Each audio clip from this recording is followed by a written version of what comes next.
Welcome to Nasdaq TradeTalks. I'm your host, Jill Malandrino, Global Markets Reporter at Nasdaq. We've been coming to you live from CES in Las Vegas, Nevada, and joining me for the segment, we have Efram Slen.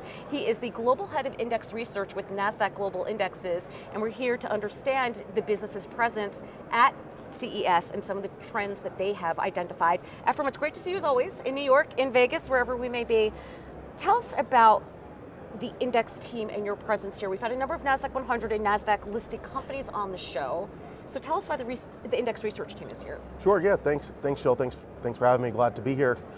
So we love our partnership with CTA, of course, Consumer Technology Association. They put on the CES conference, super excited to be here and see so many of the great things that are going on really around here.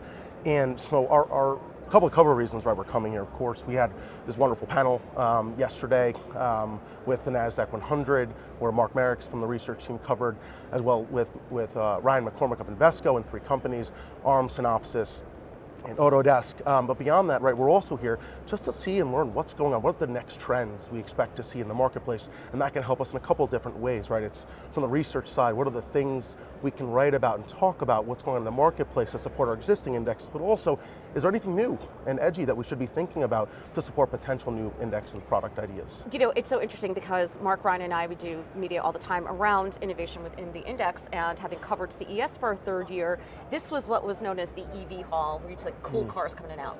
Now we're looking at electronification and innovation across multiple industries represented here, right? So just that growth in the 2.5, 3 years we've been covering it is amazing.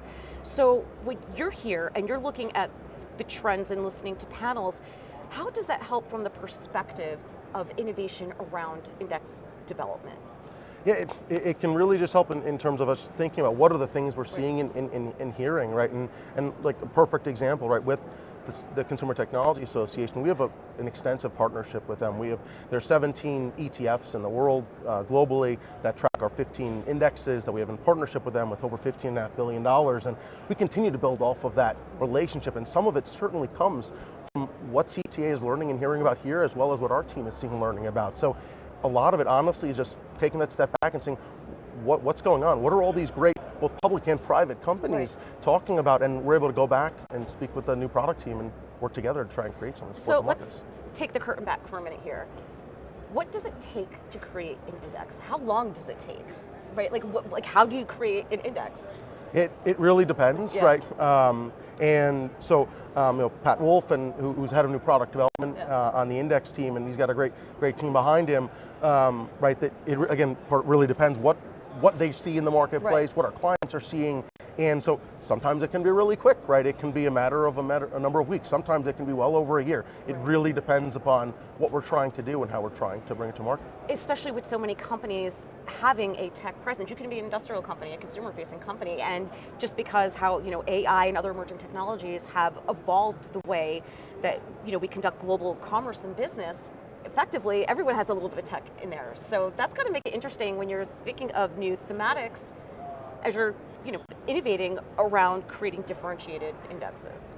Absolutely, and it kind of goes back to some of the indexes we have in the marketplace today. It's how do we continue to think about and go beyond what we have? And so, right, when you think about a number of years ago, when we originally were talking about artificial intelligence and robotics, it was a much different story before, just over 2 years ago when ChatGPT came to market, and right, so AI has been a really big theme over the past 2+ years, but it's not that AI just came about, right? Right. Yesterday, Jensen, the NVIDIA CEO, had his keynote and spent quite a bit of time just talking about all the great things that they've been doing, that it's not, though, that they've been doing the last 2 years, right? They've been working on things for well over 2 decades, right? So it's all about making sure you're paying attention to what's going on behind the scenes, as well as what's really being brought to market. Think about Nasdaq, where you and I work. I mean, a fintech company, but there is an exchange component and so forth. We've been leveraging machine learning and advanced data tools and AI for financial services in general. Absolutely. Of all industries, especially when you're thinking about predictive technologies and patterns and so forth. So I'm glad you brought that up, that generative AI that came out as part of the consumer vernacular in November 2022. It makes you think, what if that story wasn't part of 2022? Would we have seen the market performance that we have over the past couple of years? So it really is interesting to see how impactful certain themes are, like generational impacts.